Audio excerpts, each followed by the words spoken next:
Assalamualaikum sahabat muda, jumpa lagi kita di Positive Vibration. Untuk video ini saya coba akan membahas yang namanya self control gitu. Apa sih self control? Ya self control ya sebenarnya bahasa umumnya sih introspeksi diri gitu.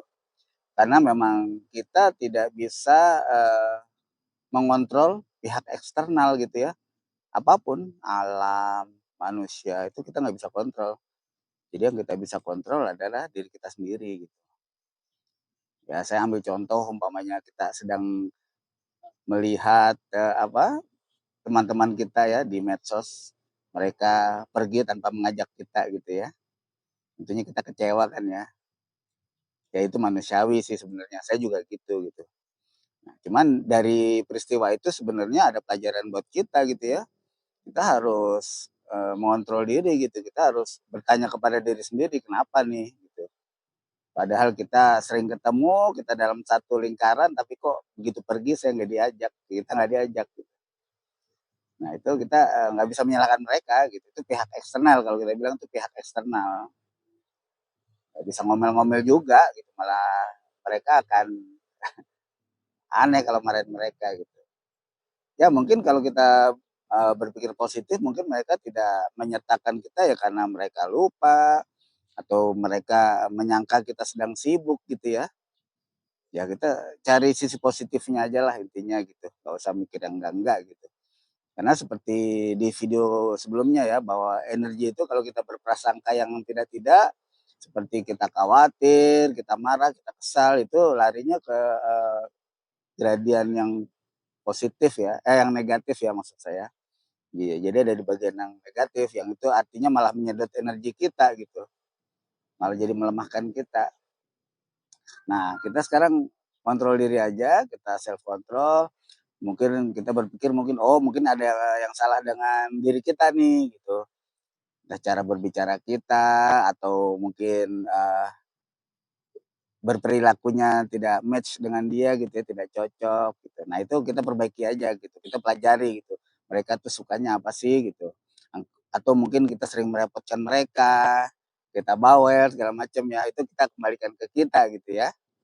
Dengan begitu ya nantinya pun kalau kita ketemu mereka lagi ya kita dengan kondisi yang lebih baik ya, yang setelah kita introspeksi, kita tidak usah mengungkit-ungkit hal-hal itu yang seperti tadi contohnya gitu ya, kita tidak dilebatkan. Nah, itu apa pengaruhnya gitu? Sebenarnya itu peristiwa itu sebenarnya bermanfaat untuk kita sendiri loh. Jadi kita lebih mawas diri gitu ya. Dan itu kan akan kita nantinya di kehidupan akan mengalami hal-hal tersebut ya kalau kita bisa memperbaiki diri sendiri kan ke depannya akan lebih baik gitu ya. Kita sudah dapat pelajaran dari itu. Dengan demikian kan apa yang kita tebarkan, kita pancarkan itu selalu energi positif karena kita melihat sisi positifnya aja gitu. Nah itu kan ke depannya kan, nah seperti ini kita seperti yang saya katakan sebelumnya, nah kita kembali lagi nih ke Indonesia Emas 2045. Ya, kita kan menjadi seseorang generasi kan, kalian nih sahabat-sahabat menjadi generasi yang positif kan. Kita menjadi magnet dari lingkungan sekitar gitu. Dan nggak hanya untuk lingkungan sesama manusia, sesama alam pun demikian, kita akan menjadi positif, gitu ya. Jadi mulai sekarang gitu ya, kita kalau ada peristiwa apa itu, kita ambil sisi positifnya, kita kembali ke diri kita self control gitu ya, terutama dalam pergaulan ya, baik pergaulan ataupun pekerjaan gitu ya. Kan ada tuh bos kan kok tahu apa nggak suka sama kita kenapa sih, padahal kerjaan kita kayaknya oke-oke aja. Nah gitu kita kembali ke kita gitu ya. Karena kita memang tidak sendiri di dunia kan kita perlu orang lain gitu. Ya, baik begitu aja. Saya bukan bermaksud mengajari, saya tidak menggurui, kita hanya berbagi ya. Saya juga bukan ustadz, saya bukan guru. Saya Kiwai saat ini sedang berada di Kebayoran Bintaro. Salam Indonesia Mas 2045. Assalamualaikum warahmatullahi wabarakatuh.